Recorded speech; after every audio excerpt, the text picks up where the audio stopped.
तो चलिए कुछ मेहमान हमारे साथ जुड़ेंगे, उनसे भी बातचीत करेंगे। उमेश गोरमोड़े हैं जो कि भारतीय जनता पार्टी के प्रवक्ता है, भारतीय जनता पार्टी का पक्ष रखेंगे। अमित श्रीवास्तव है कांग्रेस के प्रवक्ता, उनसे भी कोशिश रहेगी कि कांग्रेस के पक्ष में चीजें जानने की कोशिश करेंगे। उमेश गोरमोड़े जी, सबसे पहले मैं आपका रुख करूंगी। आज तीसरे चरण का मतदान और इसी के साथ छत्तीसगढ़ में मतदान संपन्न हो जाएगा। क्या फीडबैक मिल रहा है, क्या समझ में आ रहा है? जनता विश्वास जता रही है या नहीं? देखिए, इस बार के चुनाव में कहीं कोई संशय नहीं है। छत्तीसगढ़ की जनता इतिहास रचने जा रही है और हमारा भी वही प्रयास है कि इस बार 11 की 11 लोकसभा सीटों में भारतीय जनता पार्टी का कमल खिले। और जिस प्रकार से प्रथम चरण से लेकर के आज जो तीसरे चरण के मतदान में हम हैं, जो जनता का सकारात्मक प्रतिसाद हमें मिल रहा है, जो उत्साह जनता के बीच जाने पर हमको मिल रहा है, और जिस प्रकार से हमने दोबारा जनता का विश्वास वापस जीता है, विष्णुदेव साय जी के सुशासन में लगातार बीते 3-4 महीनों के अंदर में जो हमने विकास के काम किए, मोदी जी के गारंटी को हमने पूरा करने का काम किया है, उस आधार पर मैं पूरे विश्वास के साथ कह सकता हूं कि छत्तीसगढ़ की जनता इतिहास रचते हुए 11 की 11 लोकसभा सीटों में भारतीय जनता पार्टी का कमल खिलाने जा रही है। और हमारा ट्रैक रिकॉर्ड भी रहा है। छत्तीसगढ़ में हम कभी 9 सीटों पर रहे, कभी 10 सीटों पर रहे, 9 में रहे, 10 में रहे। उमेश गोरमोड़े जी ने तो बताया कि भारतीय जनता पार्टी 11 की 11 सीटों पर काबिज होने वाली है। अमित श्रीवास्तव, आप बताइए कि क्या लगता है आपको, वो कौन से मुद्दे होने वाले हैं जिसकी वजह से कांग्रेस पर जनता इस बार भरोसा जताएगी? क्योंकि छत्तीसगढ़ में कई कांग्रेस नेता कह रहे हैं कि इस बार हम भी अच्छी सीट लेकर आने वाले हैं। रसिका जी कहते हैं ना, उनको गुमान है मेरी उड़ान कुछ कम है, और मुझे यकीन है कि आसमान कुछ कम है। देखिए, लगातार अगर आप देखेंगी तो जिस प्रकार से बीजेपी के लोगों का वक्तव्य आ रहा है कि या प्रधानमंत्री जी कहते हैं या बीजेपी के दूसरे नेता की 400 पार, आप देख लीजिएगा कि जब निर्णय आएगा, और जिस प्रकार से अभी भाजपा के सम्मानित प्रवक्ता ने कहा यहाँ पर 11 की 11, तो मैं आपको बता दूं कि जनता ने इस बार निर्णय ले लिया है कि 4 जून को जनता के अच्छे दिन आने वाले हैं और भाजपा ही जाने वाले हैं।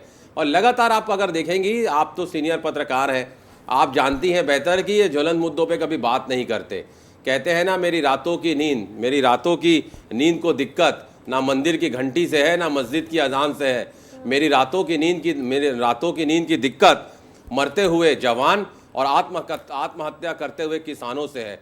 और जिस प्रकार से ये कहते हैं ना कि बेरोजगार युवकों की बात नहीं करते, लोगों की निवाला छीनने का जो काम सरकार कर रही हो, जो महंगाई पे बात ना करे, जनता उसे उखाड़ फेंकने का निर्णय जनता ने ले लिया है। और अब इस देश की जनता ने तीसरे चरण के जो आज मतदान हो रहा है उसमें ये निर्णय कर लिया है कि अब देश की जनता को इंसाफ चाहिए और इस देश से बीजेपी का सुपड़ा साफ चाहिए। और जिस प्रकार से मैं अभी आपके चैनल पे मैं सुन रहा था कि भाजपा के नेता आके कह रहे थे कि कांग्रेस खत्म होने वाली है, खत्म कर देंगे, मुझे लगता है लोकतंत्र में इस टाइप की बातें नहीं होना चाहिए। ये बहुत ऐतिहासिक चुनाव है और ये निर्णायक समय है। मैं आपके लोकप्रिय चैनल पे जो मतदाता भी वोट नहीं जवाब किए हैं, दीजिएगा इस बात का।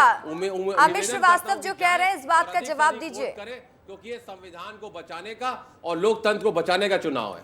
उमेश जी बोलेंगे। देखिए रसिका जी, इन्होंने बहुत सारे सवाल भी उठाए, आसमान में भी चले गए, जवानों की बात कर दिए। आसमान की बात करने का नैतिक अधिकार तो कांग्रेस को नहीं बनता है। देश की जनता ने देखा है कि किस प्रकार से आसमान से लेकर के पाताल तक घोटाले पे घोटाले करने का काम कांग्रेस ने किया था, और इसीलिए देश की जनता ने कांग्रेस को नकारने का काम किया। हालत यह हो गई कि ये विपक्ष के लायक तक नहीं बचे। ये जवानों के सम्मान की बात कर रहे थे, लेकिन कांग्रेस के नेता नहीं बताते कि यहां इसी छत्तीसगढ़ में इनके नेता नक्सलियों को शहीद बताते हैं। जो जवान अपने शौर्य और साहस का परिचय देते हैं, वो कार्रवाई करते हैं, 29 नक्सलियों को ढेर करते हैं, और कांग्रेस के नेता, कांग्रेस के प्रदेश के अध्यक्ष उस कार्रवाई पर सवाल उठाते हैं। अरे कब तक आप जवानों के शौर्य और साहस के ऊपर सवाल उठाएंगे? कभी सर्जिकल स्ट्राइक के ऊपर सवाल उठाते हैं, कभी नक्सल घटना के ऊपर सवाल उठाते हैं। आखिर आप चाहते क्या है? क्यों आप जवानों का का मोरल डाउन करना चाहते हैं। और ये वही छत्तीसगढ़ है जहां इनकी राज्यसभा की सदस्य उनको नक्सलियों को लेकर के क्या बयान देती है। इनके राज बब्बर साहब आते हैं, उनको क्रांतिकारी बताते हैं, इनकी राज्यसभा के सदस्य उनको बेचारा बताती है। तो ये कांग्रेस का चेहरा छत्तीसगढ़ और देश की जनता के बीच में उजागर हो चुका है और ये तमाम तरह के विषयों पर बात कर रहे थे। ये नहीं का चेहरा तो बताएंगे। दिख रहा है, लेकिन हमने ये भी देखा छत्तीसगढ़ में भारतीय जनता पार्टी ने पूरी ताकत झोंकी है। हर सीट में आपके दिग्गज पहुंचे हैं और यही कोशिश रही है कि 11 की 11 लोकसभा सीट आप लोग जीत सके। तो ये डर था या फिर ओवर कॉन्फिडेंट नहीं होना चाहते थे, क्योंकि 400 का नारा है और वो पूरा करना मुश्किल तो है।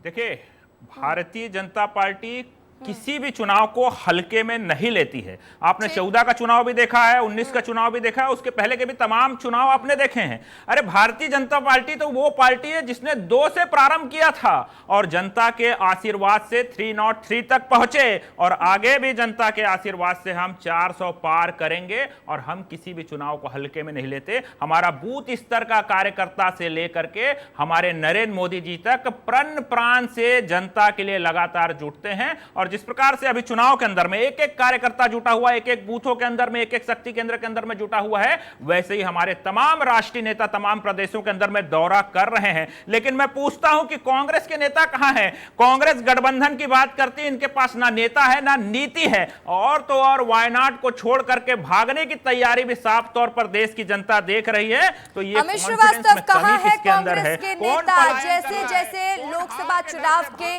3 चरण के मतदान हो रहे हैं, हमने देखा कि जब पहले चरण का मतदान संपन्न हुआ उसके बाद कांग्रेस के कुछ लोग बीजेपी में शामिल हुए, दूसरे चरण के मतदान के बाद फिर बीजेपी में लोग शामिल हुए, तीसरे चरण के मतदान के बाद और कोई विस्फोटक देखने को मिलेगा क्या? देखिए रसिका जी, चुनाव खत्म होते तक कांग्रेस खत्म हो जाएगी। चाल चरित्र चेहरा है। और आज तीसरे चरण के मतदान के बाद जिस प्रकार से हमने देखा ना कि दूसरे चरण के मतदान के बाद जिस प्रकार के मतदाता का रुझान आया, बीजेपी के जितने नेता थे, चाहे प्रधानमंत्री हो चाहे दूसरे नेता हो, किस प्रकार बेचैन हो गए और हताशा और निराशा उनके चेहरों पे दिख रही है। और अटकी भटकी लटकी बीजेपी अब समझ चुकी है कि 4 जून के इनकी रवानगी जनता ने डिसाइड कर लिया। राहुल जी रायबरेली चले गए। एक मिनट, आप जब मैं बोलते हैं मैं एकदम धैर्यपूर्वक सुनता हूँ। देखिए, अभी ये भागने की बात कर रहे थे, तो देश में लोकतंत्र के चुनाव में लोकसभा चुनाव व्यक्ति कहीं से भी लड़ सकता है। ये पार्टी डिसाइड करती है, वहां के कार्यकर्ता डिसाइड करते हैं। लेकिन कहते हैं ना, जब प्रधानमंत्री गुजरात से वाराणसी जाते तो ठीक, जब इनके नड्डा जी को ये हिमाचल प्रदेश से राज्यसभा गुजरात से भेजते तो ठीक, लेकिन जब अगर हम भेजते तो उससे प्रश्न चिन्ह उठाते हैं। इसीलिए मैं कहता हूं, हम भी भरेंगे तो ये करेंगे बदनाम, और एक कत्ल भी करेंगे तो उसकी चर्चाएं नहीं चाहते। यही तो इनका दोहरा चाल चलता और चेहरा है। कितनी सीट ला रहे हैं छत्तीसगढ़ में आप लोग? देखिए, मैं आपको बता दूं, इस बार जिस प्रकार से बीजेपी के खिलाफ माहौल है, जिस प्रकार से जनता जनार्दन ने डिसाइड कर लिया लोकतंत्र में कि अब इनको माकूल जवाब देना है, मुझे पूर्ण विश्वास है कि छत्तीसगढ़ में इस बार की ऐतिहासिक जीत कांग्रेस जीतने जा रही है। ठीक है उमेश गोरमोड़े जी, आप तो कहेंगे 11 की 11 सीट ला रहे हैं, क्योंकि भारतीय जनता पार्टी तो यही कह रही है छत्तीसगढ़ की पूरी सीट, यूपी की उन्हें मालूम है आप 400 सीट ला रहे हैं। तो मैं आपसे क्या दावा पूछूं, क्योंकि आपका सवाल भी वही होगा, सॉरी माफ कीजिएगा, आपका जवाब भी वही होगा। लेकिन ये बताइए कि लगातार जिस तरीके से कांग्रेस भी विकास को लेकर सवाल खड़े करती है, नक्सलवाद का जब खात्मा किया गया उसको लेकर भी कांग्रेस ने सवाल खड़े कर दिए हैं, तो सवाल के घेरों में कहीं बीजेपी घिर तो नहीं गई है?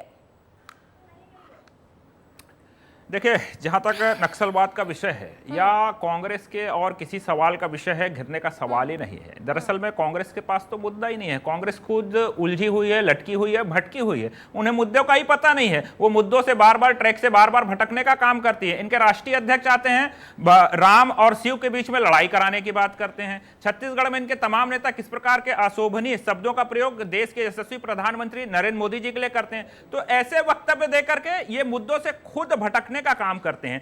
आपने नक्सलवाद के विषय में बात कही, नक्सलवाद के विषय में कांग्रेस को बोलने का कहीं कोई नैतिक अधिकार नहीं है। यूपीए के सरकार के समय में यह बड़ा दुख का विषय, बड़ा दुर्भाग्य का विषय है कि इस देश के अंदर में उस 10 वर्षों के अंदर में 1700 से अधिक जवान शहीद होते हैं। लेकिन अगर वहीं 14 के बाद से बात करूं, 10 वर्षों के अंदर में वो जवानों की शहादत की संख्या में कमी आती है, वो 485 के आसपास होते हैं, उसमें 72% की कमी आती है। आम नागरिकों की बात करूं तो उसमें 68% 10% की कमी आती है। और इन 10 वर्षों के अंदर में, अरे सुन लीजिए भैया, अरे सुन लीजिए, महंगाई पे, सुन लीजिए भाई, जनता को राधिका जी, बताइए। महंगाई पे भी हम जवाब दे देंगे, चिंता मत करो। जिनके जमाने में 20% से अधिक महंगाई पहुंच गई थी, जिनके जमाने में 13.7% से अधिक महंगाई पहुंच गई थी, वो आज यहां पर आकर के घड़ियालू आंसू बहाएंगे तो देश की जनता समझदार है। और नक्सलवाद के विषय पर तो बोलने का इनको अधिकार ही नहीं है। जी मैडम, आवाज नहीं आई। मैं कह रही हूं, जैसा कि उमेश गोरमोड़े कह रहे हैं कि आप लोग घड़ियाली आंसू बहाते हैं, महंगाई तो आप लोगों के समय पे भी चरम पर थी, तो उसका जवाब दे दीजिए।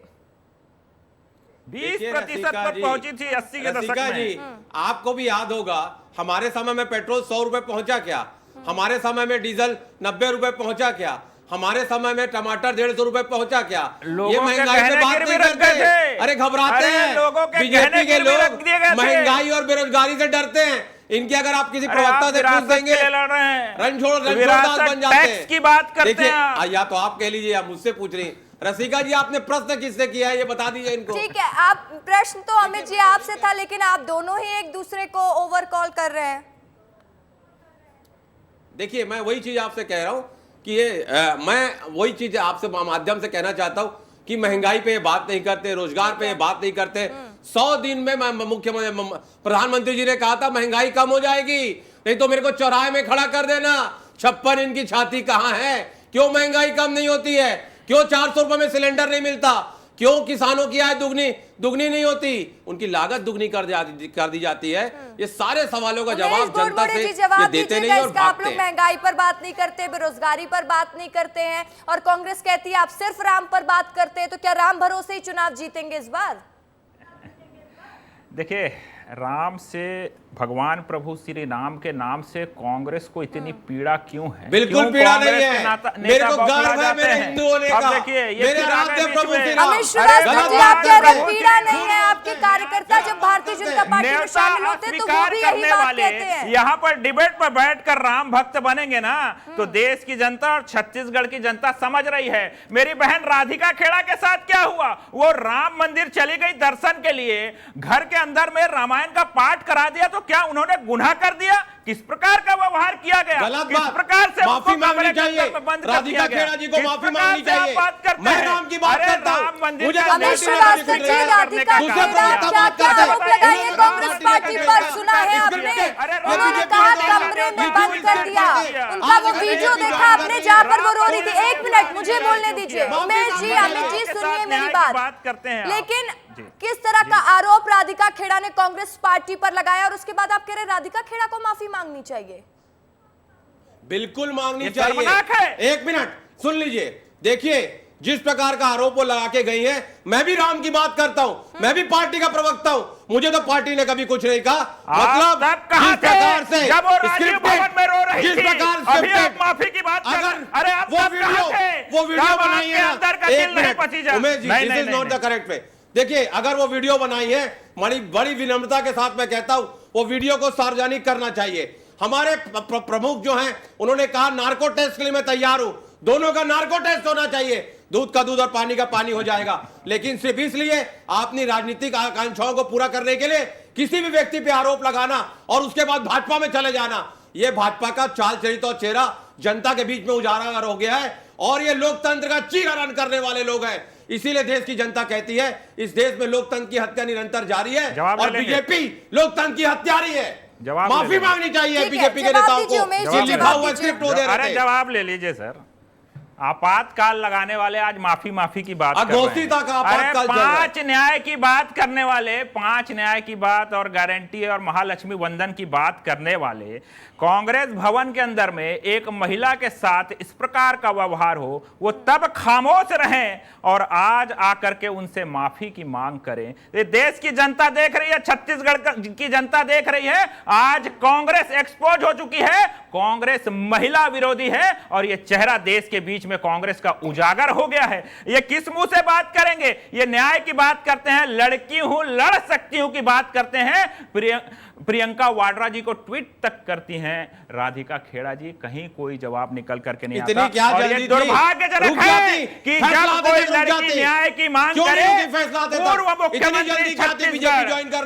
मुख्यमंत्री छत्तीसगढ़ उन्हें छत्तीसगढ़ छोड़ने की सलाह देते हैं, और यहां पर कांग्रेस न्याय की बात करती है, नारी सम्मान की बात करती है। अरे चेहरा तो पहले ही उजागर हो गया था। छत्तीसगढ़ में इन्होंने माताओं बहनों से कहा था कि इनकी सरकार आएगी तो 500 प्रति माह देंगे। 5 साल बीत गए, 1 रुपया नहीं दिया। विधवा महिलाओं से 1000 रुपए देने की बात की थी, 1 रुपया नहीं दिया। ग्रामीण महिलाओं को कहा था भैया कि 4 सिलेंडर मुफ्त देंगे। अरे 4 सिलेंडर मुफ्त देंगे, 1 सिलेंडर का आता पता नहीं है, 1 सिलेंडर का आता पता नहीं। अरे पहले अपने घर में न्याय करो, पहले अपने घर में न्याय करो। बिल्कुल, अरे मैं तो कह रहा हूं, मेरी छोटी बहन है, हम लोग ने लंबा समय तक साथ में काम किया है, लेकिन मैं फिर कहता हूं, ऐसी नौबत क्यों आई? सुन लीजिए, क्यों आई? सुन लीजिए मेरे भाई, सुन लीजिए कि अगर उनको बीजेपी में जाना था तो ये प्रोपेगेंडा करने की आवश्यकता नहीं थी, कर लेना था। मैं फिर कहता हूं आपको कि जिस प्रकार की स्क्रिप्ट वो पढ़ रही थी कि राम मंदिर में जा रही हूं तो मेरे साथ अन्याय हो रहा है, जो मीडिया में वीडियो चला ये गलत बात है। मैं राम की बात वीडियो करता चला, हूं, मेरा नाम है प्रभु से। अरे राम मंदिर का न्योता स्वीकार क्यों किया? उन्हें कैसे राम करेगी? मंदिर का गलत न्योता बात है ये। स्वीकार क्यों मैं किया? विरोध क्या करता हूं उसके इस लिए बात माफी का। मांगेगी कांग्रेस? गलत बात, अरे माफी गलत मांगेगी बात है ये। कांग्रेस उसके लिए? राम भगवान हमारे आराध्य है और हमें विश्वास है, हमारी पार्टी कभी भी रोकती नहीं है। हमारा मौलिक अधिकार है किस देवता को पूजना है, किसकी पूजा कर रहा है। तो कोई भी पार्टी कभी किसी को कौन नहीं रोकती। सच बोल रहा है, कौन झूठ, और किसके दावे सच्चे हैं, किसके दावे झूठ, ये तो जनता ही बताएगी। 4 जून को जब नतीजे आएंगे तब पता चलेगा कि जनता ने किसकी बात पर विश्वास जताया है। बहुत बहुत शुक्रिया आप दोनों का तमाम बातचीत करने के लिए विस्तार न्यूज से।